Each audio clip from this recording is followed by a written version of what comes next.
아멘. 우리 사도행전 2장 14절부터 21절까지입니다. 사도행전 2장 14절부터 21절까지. 저와 여러분이 한 절씩 교독하겠습니다. 제가 먼저 읽을게요. 베드로가 11사도와 함께 서서 소리를 높여 이르되 유대인들과 예루살렘에 사는 모든 사람들아 이 일을 너희로 알게 할 것이니 내 말에 귀를 기울이라.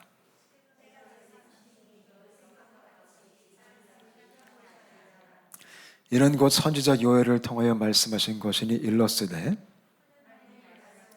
말세에 내가 내 영을 모든 육체에 부어주리니 너희의 자녀들은 예언할 것이요 너희의 젊은이들은 환상을 보고 너희 늙은이들은 꿈을 꾸리라. 그때 내가 내 영을 내 남종과 여종들에게 부어주리니 그들이 예언할 것이요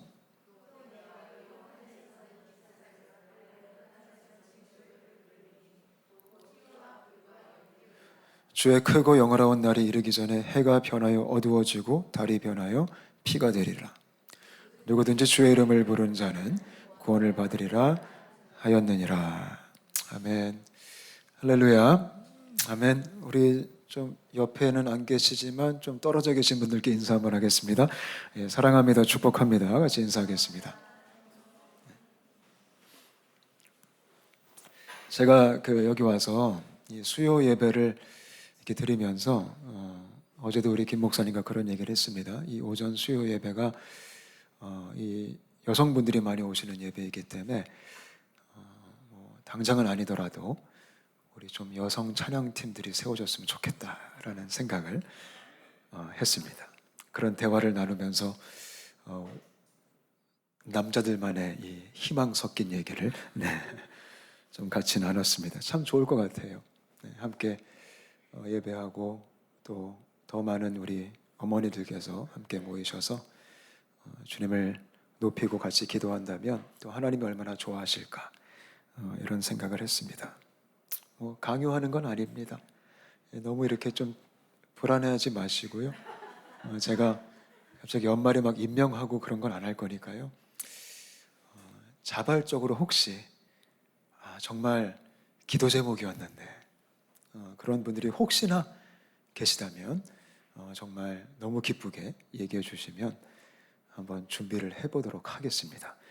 그래서 만약에 그런 찬양팀이 세워진다면 적극적으로도 홍보하고 이래가지고 주일 예배 때도 우리가 좀 모집을 할 수 있도록 한번 하도록 하겠습니다.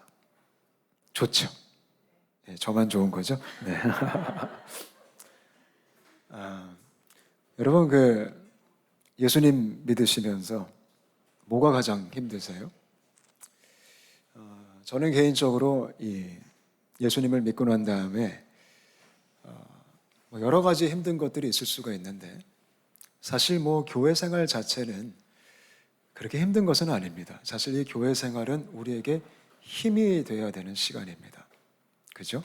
그래서 함께 예배하고 함께 교제하고 또 함께 훈련을 받으면서 우리가 힘을 얻고 위로받고 또 치유되고 그게 원래 교회의 기능입니다. 그래서 공동체가 모여서 함께 떡을 떼며 함께 주님을 예배하며 서로의 필요를 서로 나눠주고 서로를 챙겨주면서 우리가 힘을 얻을 수 있는 게 바로 교회입니다. 그래서 교회 생활 자체는 제대로만 한다면 사실 이 신앙생활이 이 교회 생활이 힘들면 안 됩니다. 근데 요즘 안타까운 게 간혹가다 이제 교회 생활을 많이 힘들어하는 분들이 현대 교회 안에 많이 계십니다. 참 안타까워요. 그래서 교회에서 상처받고 교회에서 오히려 위로는커녕 너무 힘들고 그래서 서울에서는 한국에서는 그런 말도 있어요. 교회에서 상처받고 세상에서 위로받는다. 뭐가 거꾸로 돼도 한참 거꾸로 된 얘기입니다. 근데 원래 교회는 그런 것이 아닙니다. 제가 조금 전에 얘기했듯이 교회는 우리가 재충전되고 재헌신하고 다시 다짐하고 서로 화이팅하고 그리고 세상 나가서 우리가 크리스천답게 살아가는 게 진짜 예수쟁이들입니다. 신앙생활은 교회 생활만이 아닙니다. 사실 상당수의 많은 포션을 차지하고 있는 신앙생활은 세상 생활입니다. 거기가 우리의 무대입니다. 거기서 하나님은 우리가 크리스천으로 살기를 원하십니다. 사실 여기는 다 크리스천 같잖아요. 그죠? 여기는 다 거룩해 보이시잖아요. 거룩도 교회에서 티가 나는 게 아닙니다. 거룩은 세상에서 티가 납니다. 진정한 사랑도 우리가 교회 안에서도 서로 섬기고 해야겠지만 진짜 사랑도 세상에서 막 드러나기 시작해야 됩니다. 근데 오늘날 이 신앙생활이 너무나 지나친 이 교회 생활로 이 접목이 되면서 현대 교회가 이중적인 삶이 굉장히 보편화됐습니다. 교회에서는 크리스천인데 밖에 나가면 또 이제 모습을 감추고, 그래서 교회에서는 직분을 갖고 있는데 밖에 나가면 이제 부하 직원들을 또 막 괴롭히고, 그래서 가끔 부하 직원들이 이제 찾아내죠. 사장님 교회 다니세요? 와우, 너무 충격을 받는, 참 슬픈 겁니다. 그래서 정말 힘든 게 신앙생활 중에 이 바깥 생활입니다.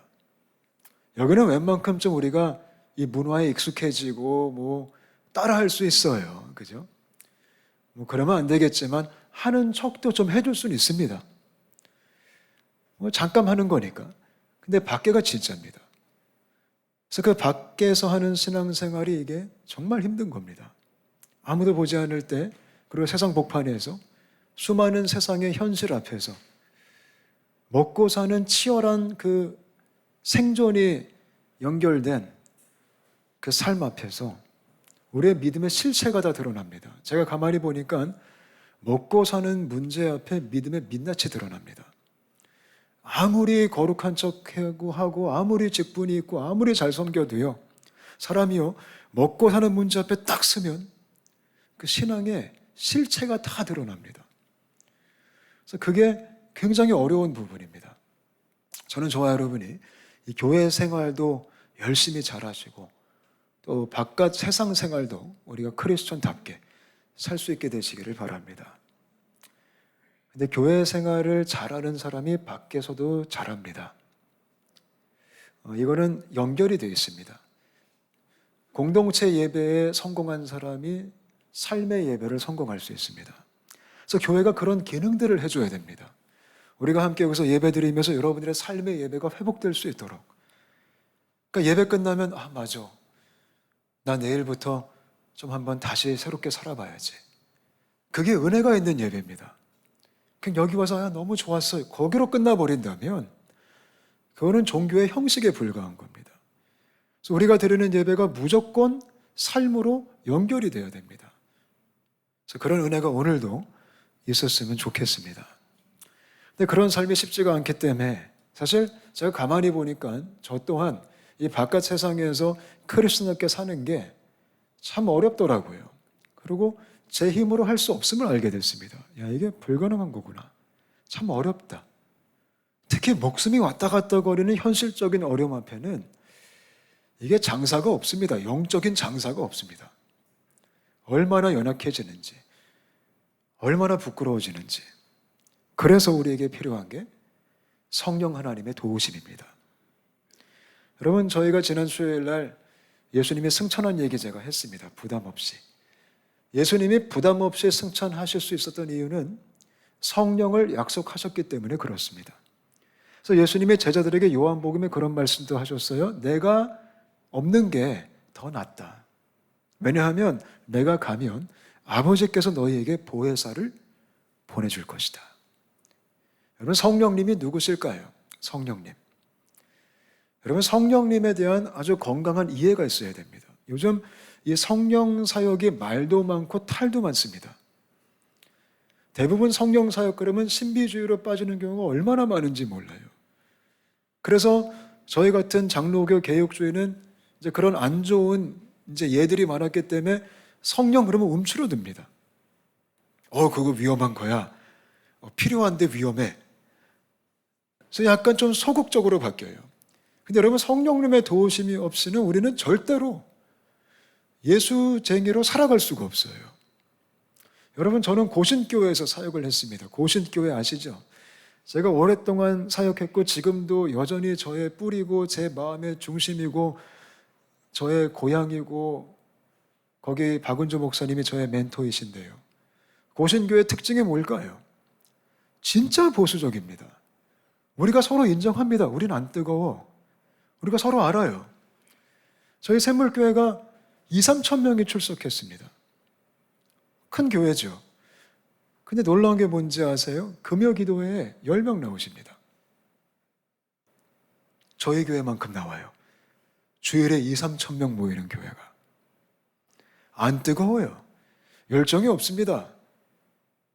찬양할 때 정말 아주 경건하십니다. 박수 거의 안 치십니다. 설교 시간에 아멘? 아유, 없죠. 오히려 설교하다가 아멘 하면 설교자가 놀래요. 무슨 일 있는 거 아니야? 이제 이러면서. 그런 교회입니다. 근데 저희 샘물교회가 2007년도에 아프간 사건을 만났습니다. 우리 청년들이 20몇 명이 아프가니스탄에 단기 선교 갔다가 탈리반한테 잡혀서 40며칠을 갇혀있고 2명이 순교했습니다. 그때 저희 교회가 뭐 했을까요? 저희 교회가 기도했습니다. 기도를 할 수밖에 없었습니다. 안 할 수가 없죠. 지금 우리 청년들이 잡혀있는데. 그래서 저희 교회에 그 어떻게 보면 슬픈 사건을 통해서 하나님이 기도의 불을 떨어뜨리셨습니다. 40며칠, 50며칠 돌아와서까지도 매일매일 모여서 밤마다 1000명 이상이 모여가지고 기도하기 시작했습니다. 기도 제목은 명확했죠. 하나님, 우리 청년들 살려주세요. 그냥 그게 너무 다급했어요. 근데 놀라운 게 뭐냐면 우리 샘물교회가 절대 부인할 수 없는 하나님의 은혜가 뭐냐면 그 사건을 통해 기도하기 시작할 때 우리가 매일 밤마다 정말 매일 밤 모였어요. 매일 밤. 1000명 이상이 무릎 꿇고 울부짖고 기도할 때 저희 고신교회 가운데 성령님이 오셨습니다.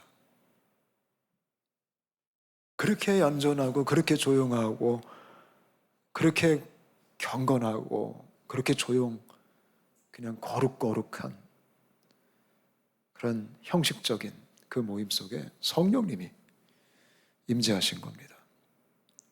그래서 수많은 성도들이 그 기도회를 통해 우리가 아프간 때문에 모여서 기도했지만 성령이 우리를 굳세게 하시는 많은 분들이 성경에 나와 있는 그런 은사들도 고신교에서 은사들이 부어지기 시작하고 우리 배영기 목사님 돌아가시기 전날 목사님 가신다는 것을 알았던 분들이 굉장히 많았습니다.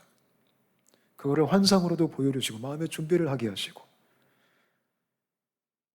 그런 우리가 전혀 기대하지 않았던 성령님의 도우심이 있었습니다. 그래서 그로 인해서 저희 교회가 힘을 얻고 그 이후로 정말 색깔이 완전 달라진 교회가 됐습니다. 원래 샘물교회는 착한 교회였습니다.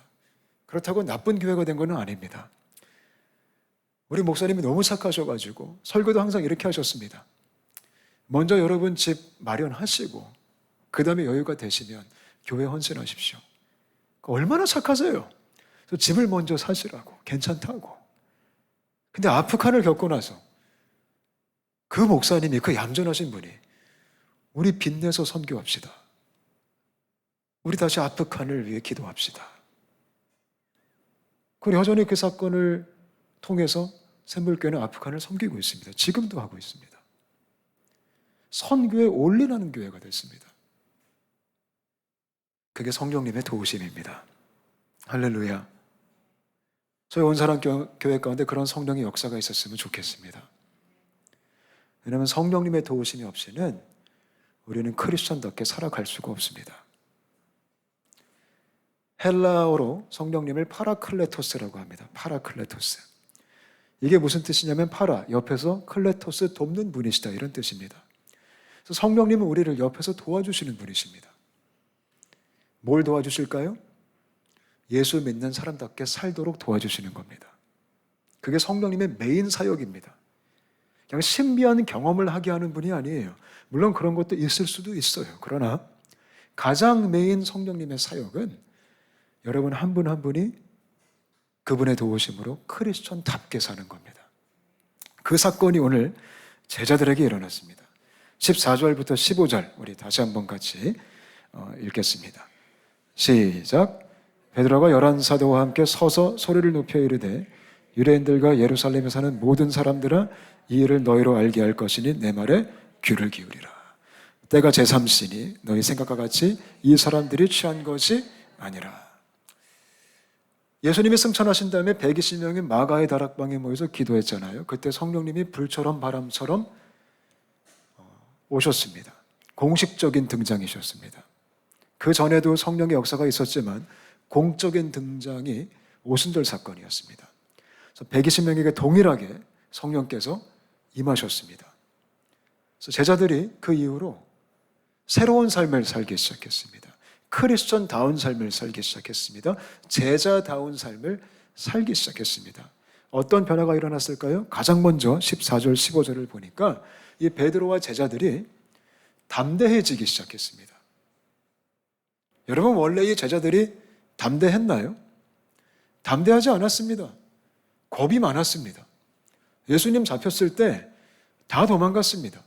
큰 소리 떵떵 쳤던 베드로마저 이 어린 여자 앞에 예수님을 3번 부인했습니다. 특히 베드로는 목소리는 컸지만 겁이 많은 사람입니다. 제가 베드로를 가만히 묵상해 보면 요즘 말로 하면 교회에서는 막 큰 소리 뻥뻥 치지만 밖에 나가면 찍소리 못하는 겁니다. 교회에서는 막 온갖 거룩한 거 다 하지만 밖에 나가면 아무것도 못하는 겁니다. 그게 베드로 같은 사람입니다. 그러니까 겁이 많은 거죠.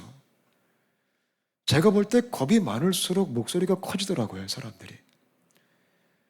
학교 다닐 때도 보면 이 싸움 잘하는 애들은 조용합니다. 근데 꼭 못하는 애들이 목소리가 커요. 괜히 막 버럭버럭 화내고. 그래서 나중에 한번 붙어보면 죄송합니다. 네. 그냥 별로예요.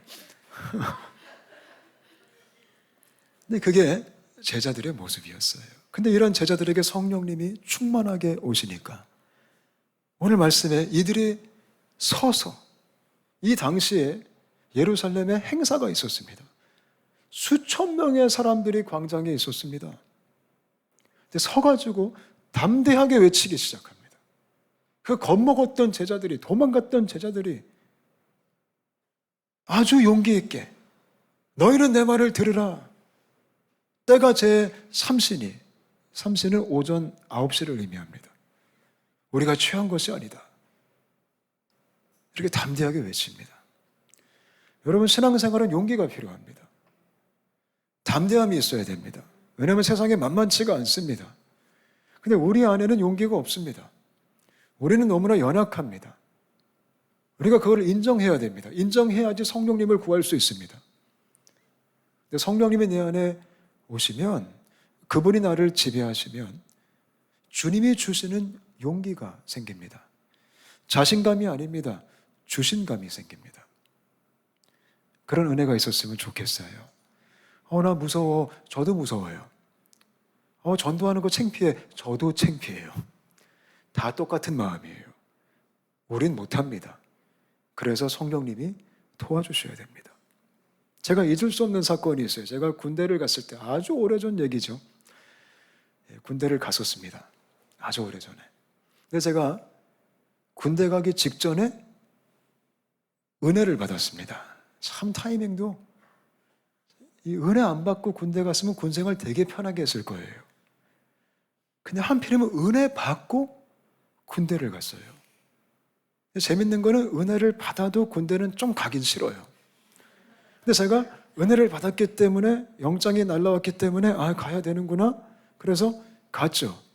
근데 크리스천들은 또 그냥 가면 안 되니까 제가 또 기도하면서, 하나님, 내가 이왕 군대 가는 거 가서 빛을 발하고 가서 크리스천답게 내가 군대를 복음으로 새롭게 하리라. 또 이런 또 야무진 또 기도 주님 앞에 올려드리고, 얼마나 예뻐요, 귀엽고. 그래서 큰 소리 뻥뻥 치고 의정부에 있는 306 보충대로 제가 입대를 했는데, 저를 마중나온 우리 청년부와 함께 그 앞에서 또 손잡고 기도하고, 나를 파송해라 막 이러고 이제 들어갔어요. 갔더니 너무 힘든 거예요. 이 군대가 인간이 살 곳이 아니에요.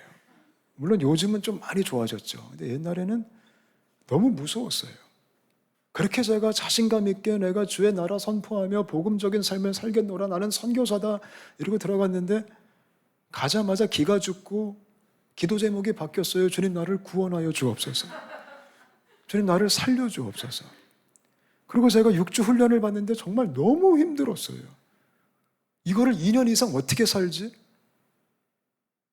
그래서 제가 기도했어요. 주님, 나를 이제 자대 배치 받아서 가야 되는데 제가 기도 제목이 하나 있습니다. 주님, 나를 이왕이면 군종으로 만들어 주십시오. 군종.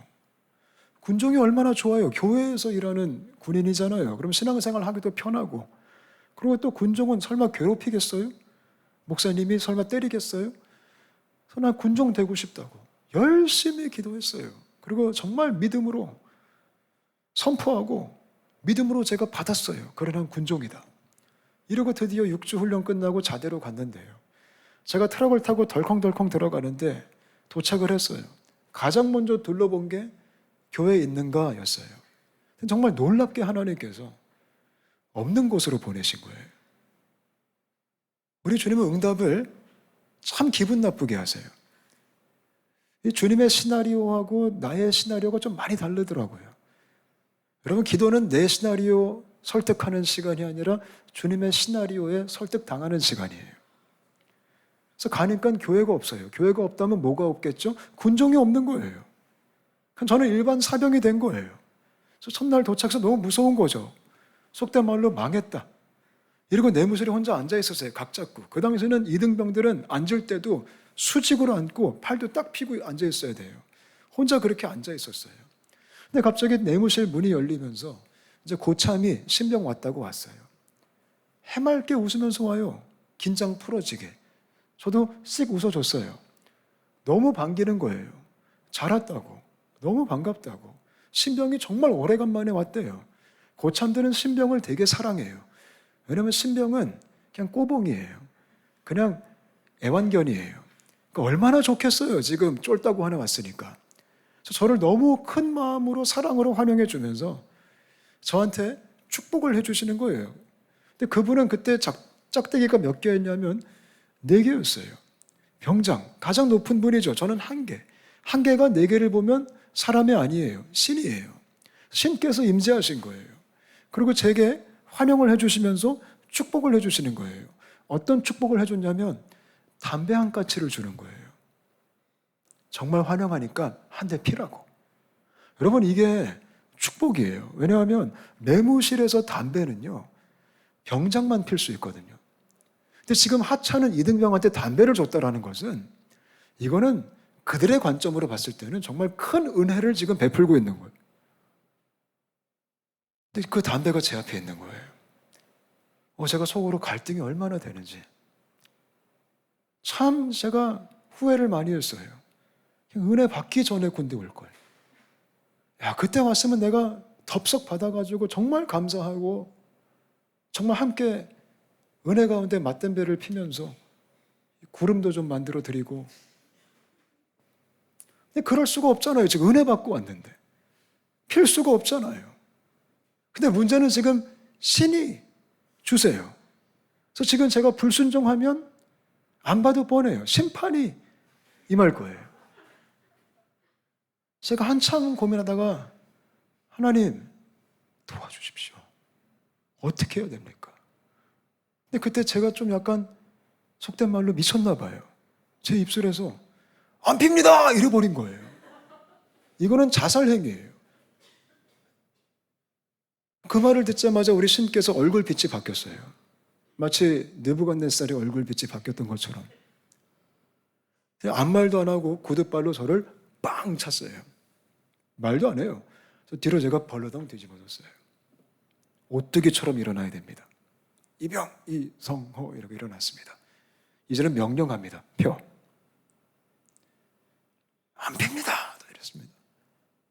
푹 또 내려고. 또 일어나고요. 펴. 안 핍니다. 이거 진짜 많이 맞았어요. 감사한 것은 그분이 지치셨어요. 때리다가. 원래 병장들은 체력이 약해요. 맨날 쓰레빠 질질 끌고 왔다 갔다 그래가지고. 그래서 이분이 지쳐가지고 이제 저한테 욕을 막 퍼붓고 나가셨어요.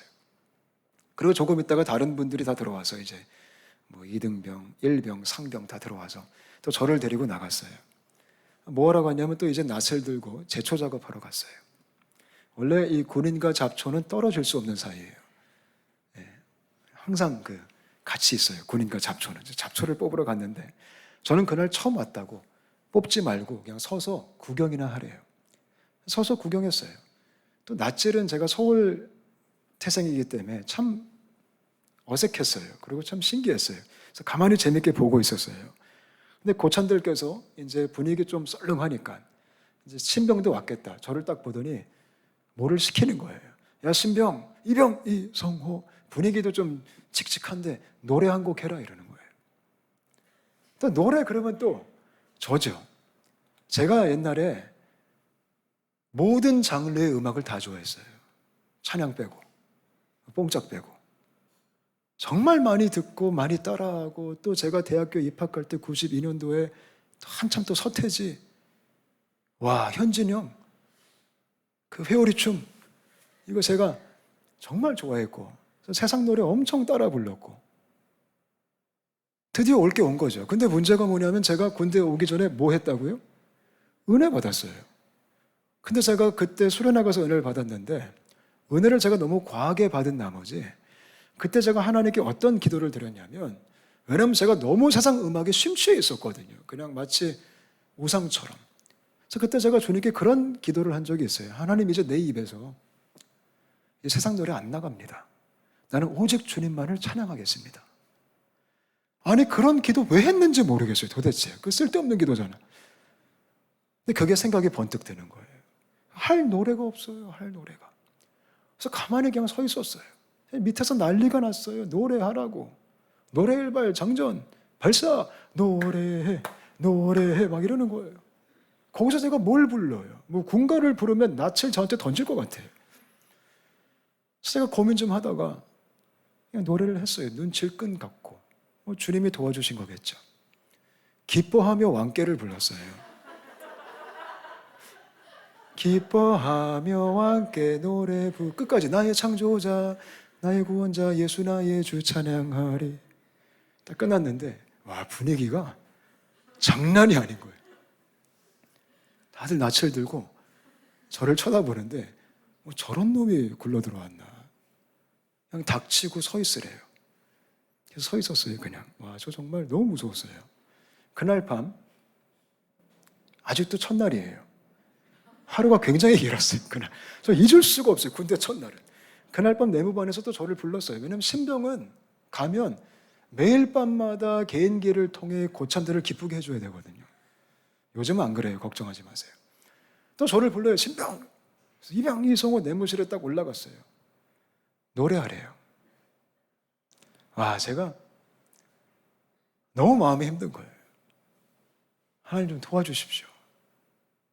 그래서 속으로 좀 그랬어요. 아까는 제가 너무 모르는 찬양을 했나? 이번엔 좀 알만한 거로 한번 해봐야겠다. 이제 그래서 이번에는 좀 발라드로 아까 빠른 거 했으니까.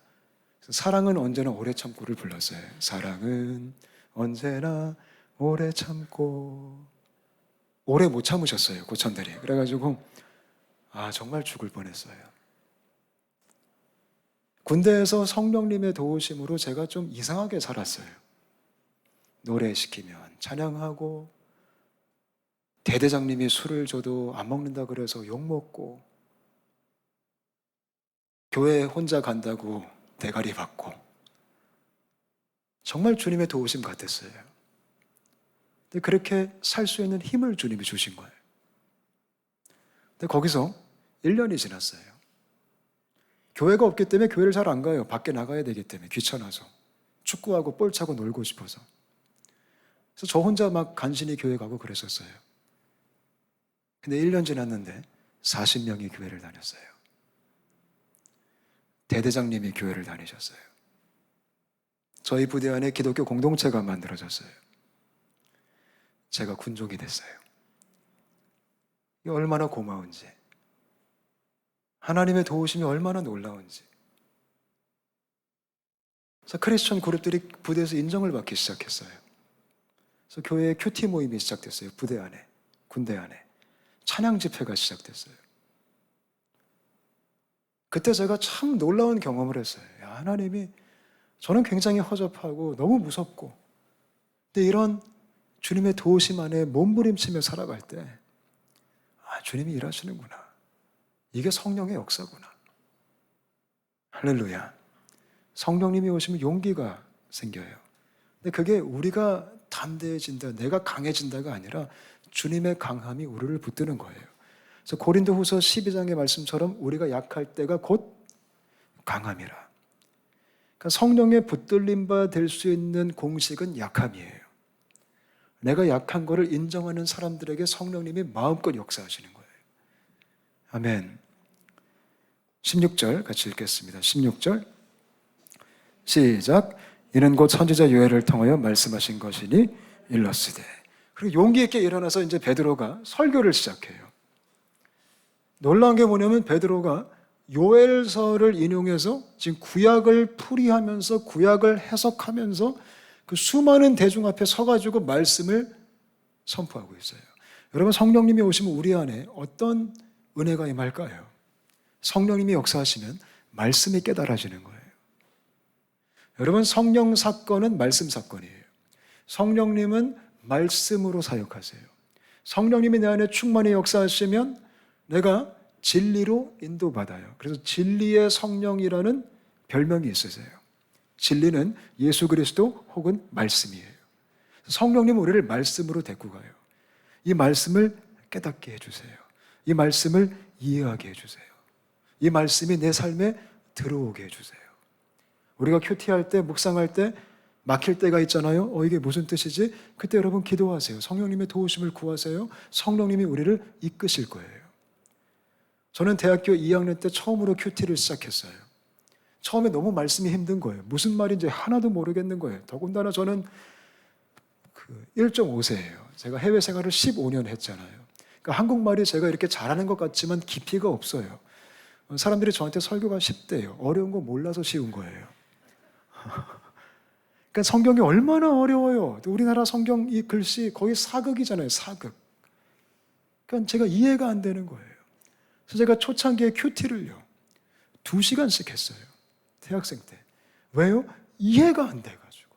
그래서 말씀을 붙들고 씨름을 하는 거예요. 하나님 이게 무슨 뜻입니까? 근데 놀라운 게 뭐냐면 말씀 붙들고 씨름하기 시작하면 성령님이 물론 신학자의 수준으로 깨닫게 하시는 거 그런 건 아니에요. 그러나 마음에 감동을 주세요. 이런 거구나. 정말 감사한 게 뭔지 아세요? 오늘날 지금도 제가 지금 붙들고 있는 어떤 신학의 가치, 말씀의 가치, 신앙의 가치도요. 지금도 제 중심인 것들이 다 제가 대학생 때, 학부 때, 신학생도 아니었어요. 제가 일반 대학생 때 깨달았던 것들이 지금 저의 뿌리가 된 거예요. 그래서 이게 얼마나 놀라운 건지 몰라요. 그래서 성령님은 좋으신 분이에요. 요즘 특별히 비진리가 굉장히 많아요. 그렇죠? 여러분, 제가 볼 때 이단보다 무서운 게 이단 아닌 것들이에요. 이단은 아닌데 교묘하게 비진리적인 요소가 현대 교회 안에 얼마나 많은지 몰라요. 그러니까 새벽에 김 목사님 설교하셨던 세대주의, 극단적 세대주의 아주 위험합니다. 복음적인 가치가 없습니다. 그들이 주장하는 게 이겁니다. 많이 유튜브로 보셨을 거예요. 일루미나티, 프리메이슨, 666. 그 건전한 신앙이 아닙니다. 그 안에 독이 들어 있습니다. 또 번영주의, 예수 믿고 복받자, 긍정의 힘, 적극적 사고방식, 잘 되는 나, 그거 기독교 아닙니다. 근데 그런 책들이 베스트셀러입니다. 성공주의, 신비주의, 이 성령님과 연관돼서 얼마나 왜곡된 사역들이 많은지요. 제가 사실 그 샘물교회 사건 이후로 저희 샘물교회에서 저한테 특명을 줬습니다. 박은주 목사님께서. 우리가 이 아프간의 이 뜨거움을 이어가기 위해서 고신교회인 샘물교회에서 우리가 이제부터 성령 수련회를 하자 이러신 거예요. 그래서 제가 교육자 회의 때 그 말씀 하시는데, 그리고 목사님이 그때 한 10몇 명의 풀타임 사역자가 있었는데 누구를 시킬까 쳐다보시는 거예요. 다 고개를 받고 있었어요. 나는 아닙니다 이러고. 근데 목사님이 갑자기 이러시는 거예요. 성호야, 그래서 내가 네? 그랬더니 네가 해라 이러는 거예요. 그래서 제가 특명을 받고 샘물교회 고신교회에서 성령 수련의 담당자가 됐어요. 그래서 그때 제가 뭘 했냐면 성령님에 대한 공부를 시작했어요. 성령님이 어떤 분이실까? 이렇게 말이 많고 탈도 많은데 어떻게 이거를 복음적으로 그리스도 중심으로 풀어갈 수 있을까? 근데 놀랍게 주님이 은혜를 주셔서 그 성령 수련회를 시작하게 됐어요. 그 사역은 제가 지금도 하고 있어요. 샘물교회를 그만두고도 샘물교회 안에서 엄청 오래 했어요. 가는 곳마다 성령님에 대한 가르침을 하고 있어요. 내년에 우리 온사랑 교회에서도 복음과 성령 학교라는 이름으로 시작하게 될 거예요. 왜냐하면 성령님에 대한 이해가 있어야 돼요. 오늘날 잘못된 위험한 성령 사역들이 얼마나 많은지 몰라요. 그래서 이런 혼탁한 이런 신학적인 이 비진리의 문제 속에 우리는 성령님의 도우심이 절실한 거예요. 분별력이 있어야 돼요. 아멘. 나중에 저희가 복음과 성령 학교 이런 거 하다 보면 그때 좀 자세하게 제가 나누겠습니다. 참 충격스러운 게 많습니다. 성령님은 정말 좋으신 분이십니다. 우리를 진리로 이끌어 가십니다. 17절부터 18절 같이 읽겠습니다. 시작. 하나님이 말씀하시기를 말세에 내가 내 영을 모든 육체에 부어주리니 너희의 자녀들은 예언할 것이요 너희의 젊은이들은 환상을 보고 너희의 늙은이들은 꿈을 꾸리라. 그때 내가 내 영을 내 남종과 여종들에게 부어주리니 그들이 예언할 것이요. 아멘. 요엘서의 내용을 통해 성령님이 어떤 분이신지 알 수 있어요. 베드로가 담대하게 선포하는 내용이 성령님에 대한 약속이에요. 근데 가장 먼저 볼 게 성령님이 누구한테 오신다고요? 남녀노소 빈부 귀천 다 오신대요. 성령님은 모든 자들에게 우리 하나님이 성령을 약속하신 거예요. 할렐루야. 이게 얼마나 고마워요. 우리 다음 세대가 성령 충만했으면 좋겠어요. 우리가 이번 주에 학습과 입교가 있는데 대부분 다 중고등부 학생들인데 아마 제가 볼 때 얼떨떨하게 아무 생각 없이 입교할 수도 있어요. 그래서 제가 토요일 날 좀 협박을 할 겁니다. 그래서 정말 그 아이들이 이 복음 안에서 진짜 결심하고 진짜 결단하고 성령님의 역사를 경험하는 다음 세대들이 일어났으면 좋겠어요. 우리 어린아이들이 성령 충만했으면 좋겠어요. 여러분 약속하시기를 너희 자녀들이 예언할 것이요. 할렐루야. 그런 은혜가 우리 가정들 가운데 있게 되시기를 바라요. 아멘. 근데 중요한 게 예언하게 된대요. 예언.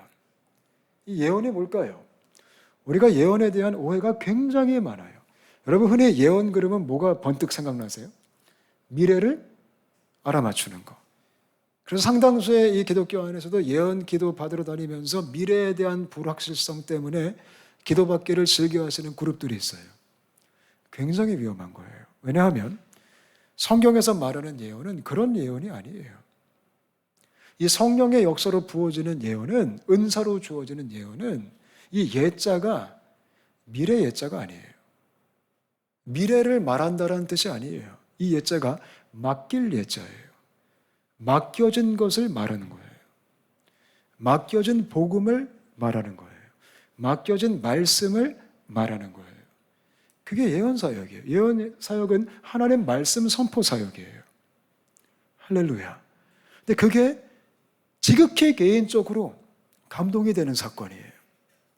여러분 설교 들으시다가 그런 경우 있으시죠? 목사님이 어떻게 알았지? 오늘 말씀 딱 나를 위한 말씀이에요. 성령님이 그 안에 예언의 은사가 흐르고 있는 거예요. 그게 예언이에요. 그들은 예언 그러면 물을 조심하십시오. 내일을 조심하십시오. 저기 투자하십시오. 거기는 가면 안 됩니다. 기독교는 점치는 종교가 아니에요. 성령님은 담대하게 말씀을 증거하게 하시는 거예요. 복음을 증거하게 하시는 거예요. 새벽에 우리 김 목사님 설교했듯이 정보로만의 복음이 아니라, 정보로만의 예수가 아니라 실제의 복음을 증거하는, 실제의 예수를 증거하는, 그게 예언사역이에요. 그래서 사도 바울이 강추하는 은사가 뭐죠? 예언의 은사예요. 너희가 다 예언했으면 좋겠다 그래요. 왜냐하면 서로 말씀을 전하면서, 서로 말씀을 나누면서 세워주고 위로하고 힘을 주고, 얼마나 놀라워요. 그리고 꿈과 환상이 나오죠. 꿈과 환상, 이것은요 뭐 복잡하게 생각하실 필요가 없어요. 이 꿈과 환상은 하나님의 비전이에요. 하나님의 꿈이에요. 여러분, 성령님은 하나님의 꿈을 주시는 분이에요.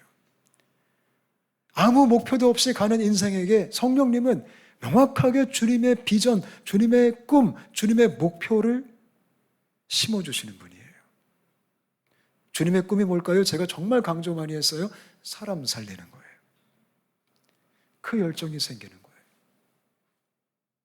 그 성령 받은 할아버지는 선교 헌신하세요. 성령 충만한 할머니도 선교에 헌신하세요. 그게 하나님의 꿈이니까요. 성령님은 별명이 선교의 영이라는 별명도 있으세요. 아, 나는 성령님은 원하는데 선교는 부담스러워. 그 이상한 거예요. 근데 성령님은 그런 꿈을 주시는 거예요. 그 열정을. 그래서 이렇게 제자들이 일어나서 사도행전 보세요. 영어로 뭐죠? acts. 움직인다, 행한다. 끊임없이 복음을 위해 움직이는 거예요. 쫓겨나도 전하고 협박받아도 전하고. 왜요? 그들에게 복음이 진짜이니까. 성령님이 그런 분이에요. 너무 좋죠? 여러분 한 분 한 분이 그렇게 성령으로 충만하셨으면 좋겠습니다. 아멘. 19절부터 21절까지 같이 읽겠습니다. 시작. 또 내가 위로 하늘에서는 기사를, 아래로 땅에서는 징조를 베풀리니 곧 피와 불과 연기로다.